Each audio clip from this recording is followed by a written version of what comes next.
How to reset location settings on Android. Hello everybody, welcome back to our channel. In today's video, we are going to learn how we can reset location settings on Android. So without any delay, let's just jump right into the video and find out how to do it. So if you have went just to a new location and you want to reset your location on your Android device, it is a very easy method you can follow. So for that, you need to go ahead and access your settings of your device, of your Android phone.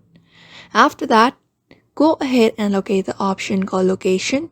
You can go to this section, and all you need to do is, if this is turned on, since if you have turned that location in your previous location, you just need to go ahead and refresh it by turning it off and wait for about few seconds, and again go ahead and turn it on.